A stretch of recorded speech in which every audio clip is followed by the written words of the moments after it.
जाहीरही करू शकतो आणि प्रूव्हही करू शकतो. तुम्ही माझ्याकडून काही मागितलं तर मी घेऊनच देणार.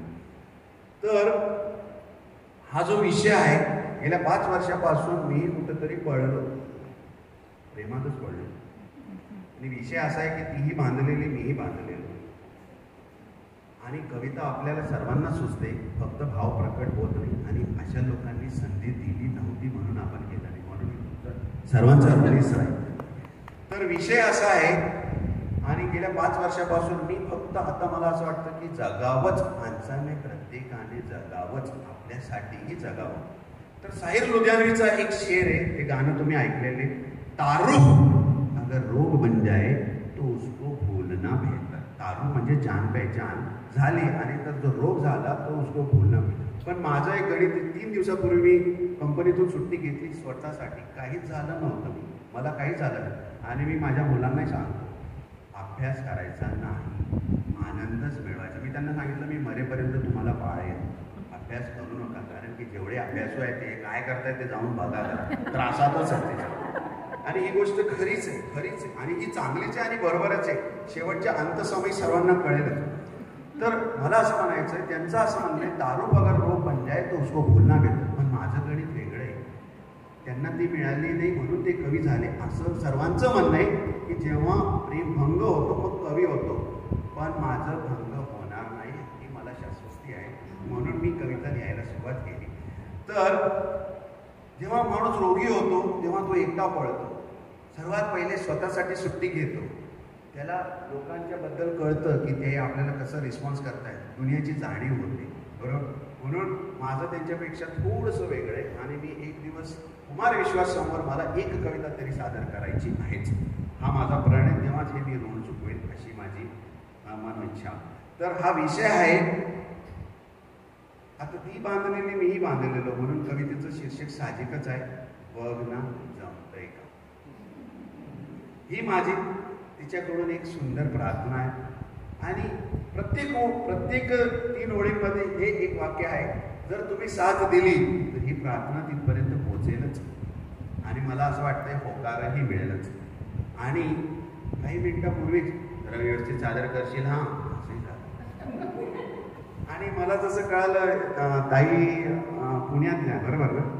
तर ही कविता जेव्हा मी लिहिली आणि कविता सादर केली कुठेतरी, आणि जेव्हा घरी गेलो, आणि पुण्यातली केस असल्यामुळे रात्री जेव्हा मी झोपलो तर तिकडनं प्रतिउत्तर रूपाने ती दुसरी कविताही आली. त्याचे 4 शब्द, 4 ओळी सुद्धा मी तुम्हाला वाचेल की तिथून काय रिस्पॉन्स आला, बरोबर. तर आता वळूया त्या मुख्य कविताकडे, बघ ना जमतंय का. आणि हे माझे भाव आहेत, हे कोणाला तरी आनंदित करण्यासाठी नाही आहे, हे आणि खरोखरच आहे. तुम्ही जर माझ्याबरोबर 2 तास राहिले तर तुम्हाला ते दिसूनही येते. बघ ना जमतंय का, सर्वांना केवळ काळजी करणारा हवाय, तुझ्यासाठी माझं काळीज आहे ना, बघ जमतंय का. सर्वांना जीवनात मज्जा आणि मौल म्हणजे मौल, सर्वांना जीवनात मज्जा आणि मौल हवाय, तुझ्यासाठी माझं मन आणि मौन आहे ना, बघ जमतंय का. सर्वांना फिरवणारा आणि हसवणारा हवाय, तुझ्यासाठी मी रडायला पण तयार आहे ना, बघ जमतंय का. सर्वांना मान नको पण वेळ हवाय. आजकाल तुम्ही बघत असणार, कोणीही कोणाच्या भावनेंना समजून घेत नाही. जे मी म्हणेल त्या दिशेला जायचं. सर्वांना मान नकोय पण वेळ हवाय, तुझ्यासाठी राधासारखा वेळा मी आहे ना, बघ जमतंय का. सर्वांना अपेक्षित हवीशी स्तुती करणारा हवाय, तुझ्यासाठी वास्तविक कृती करणारा मी आहे ना, बघ जमतंय का. सर्वांना महाग भेटवस्तू देणारा हवाय, तुझ्यासाठी वास्तविक भेटणारा मी आहे ना, बघ जमतंय का. सर्वांना आकाशात उंच भरारी मारणारा हवाय, तुझ्यासाठी रान शेतात नदीकाठी पायी वावरणारा मी आहे ना, बघ जमतंय का. सर्वांना पेड, ओला, उबेर, एअरपोर्ट, टॅक्सी सारखा हवाय. तुझ्यासाठी साथ देणारा ST पास धारक मी आहे ना. बघ जमतंय का. मी उन्हात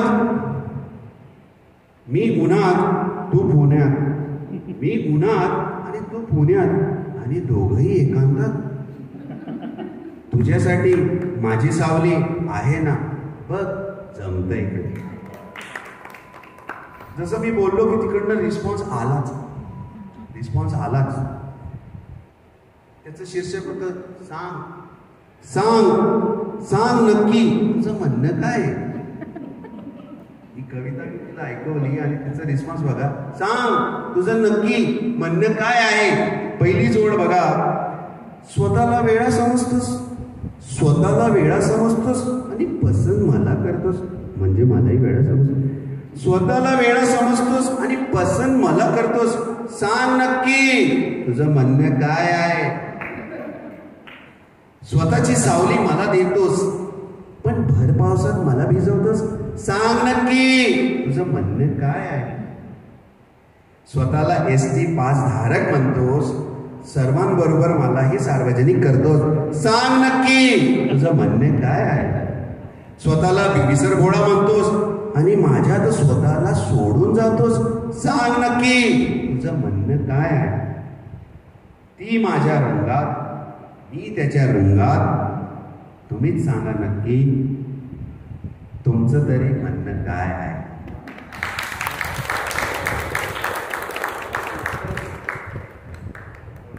माझ्याकडे चार तास नाही 4 दिवस आहेत.